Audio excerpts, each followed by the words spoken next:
Assalamualaikum warahmatullahi wabarakatuh. Perkenalkan, nama saya Zulfiandari dengan NIM 425180022 dari jurusan Teknik Elektro, Program Studi D4 Teknik Komputer dan Jaringan, Politeknik Negeri Ujung Pandang.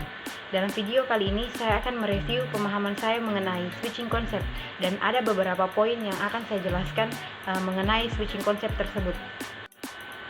Baik, poin pertama yang akan saya jelaskan adalah bagaimana sebuah router meneruskan paket data di dalam sebuah jaringan. Nah, setelah segmen diteruskan ke dalam layar network, kemudian berubah menjadi paket dan diberikan alamat IP, setelah itu diteruskan ke dalam data link yang kemudian berubah menjadi frame yang berisi tautan data dengan IP enkapsulasi yang tiba di dalam interface masuknya. Kemudian router langsung memeriksa apakah alamat IP tujuan tersebut memiliki prefix length yang terdapat di dalam tabel routing atau tidak, dengan cara melihat dan berkonsultasi dengan tabel routing. Jika router menemukan kecocokan di antara keduanya, maka router langsung melakukan proses enkapsulasi atau langsung mengenkapsulasi paket tersebut dengan melihat apakah paket tersebut directly connected network atau remote network. Apabila paket tersebut remote network, maka router langsung meneruskan secara otomatis paket tersebut ke source tujuan dengan melewati next hop. Dan apabila paket tersebut tujuannya directly connected network, maka paket tersebut tidak diizinkan untuk keluar melainkan hanya dalam satu jaringan yang sama. Tetapi jika di dalam tabel routing tidak didapatkan rute tujuan untuk paket tersebut, maka router secara otomatis langsung membuang paket tersebut dan tidak diizinkan untuk berlama-lama atau berlalu lalang di dalam lalu lintas jaringan.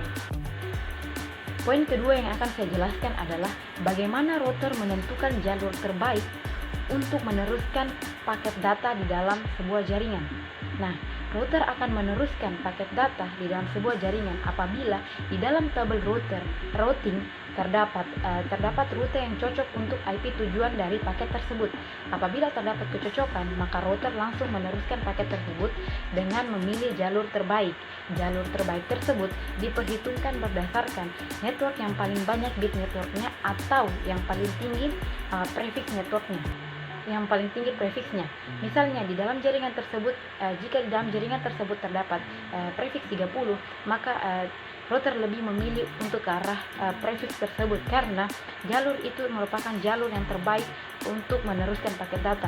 Selain itu, kenapa prefix 30 dibilang jalur terbaik? Karena prefix 30 memiliki kepercayaan tertinggi untuk meneruskan paket data karena dia merupakan routing static.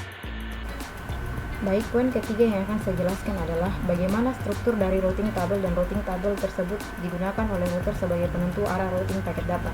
Yang pertama, route search. Route search ini mengidentifikasi bagaimana rute dipelajari.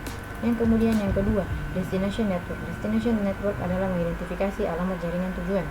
Kemudian yang ketiga adalah administrasi distance. Administrasi distance ini mengidentifikasi kepercayaan sumber rute. Nilai yang lebih rendah menunjukkan sumber rute yang terbaik. Administrasi distance dalam meneruskan paket data oleh router dengan melihat tabel routing. Router akan memilih distance yang paling sedikit. Distance ini dipilih jika terdapat prefix length yang sama pada destination address-nya. Kemudian yang keempat ini adalah metrik. Metrik ini mengidentifikasi nilai yang ditetapkan untuk mencapai jaringan jarak jauh. Nilai yang lebih rendah menunjukkan rute yang disukai. Kemudian yang kelima, next hop. Next hop ini mengidentifikasi alamat IP router berikutnya yang akan diteruskan paket. Selanjutnya yang keenam, timestamp. Timestamp ini mengidentifikasi berapa banyak waktu yang telah dihabiskan atau yang telah berlalu sejak pengiriman. Kemudian yang ketujuh adalah exit interface. Exit interface ini mengidentifikasi antarmuka atau jalan keluar yang akan digunakan untuk paket keluar untuk mencapai tujuan akhirnya. Selain itu juga, dalam membangun routing table, router telah menentukan 3 pemodelan. Yang pertama, bagaimana routing table dalam bentuk directly connected network. Dalam bentuk directly connected network, apabila paket data tersebut dalam bentuk directly connected network, maka paket data tersebut akan diteruskan ke dalam jaringan yang sama. Sedangkan bagaimana jika routing tabel tersebut menentukan dalam bentuk remote network. Dalam bentuk remote network, maka secara otomatis router akan meneruskan paket data tersebut ke alamat IP tujuan dengan melewati router yang lain atau next hop. Selanjutnya, bagaimana router tersebut menentukan default route-nya? Router menentukan next hop jika tidak terdapat tujuan pada tabel routing. Poin keempat yang akan saya bahas adalah membandingkan routing statik dan routing dinamik. Routing statik, semua rute yang akan dilewatinya akan dipelajari dan diisi secara manual oleh network administrator ke dalam tabel routing. Sedangkan routing dinamik rute yang akan dilewatinya dipelajari sendiri dan diisi secara otomatis di dalam tabel routing.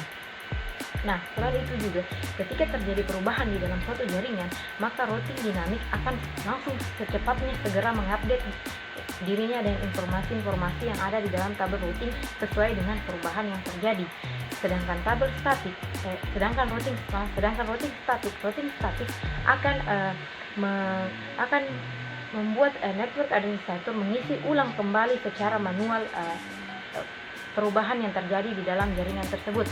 Selain itu juga, routing statik berfungsi pada protokol IP, sedangkan routing dinamik berfungsi pada inter-routing protokol. Routing statik tidak dapat membagikan informasi routingnya, sedangkan routing dinamik dapat membagikan informasi routingnya. Selain itu juga, routing statik tidak menggunakan routing protokol, sedangkan routing dinamik menggunakan routing protokol seperti OSPF dan RIP.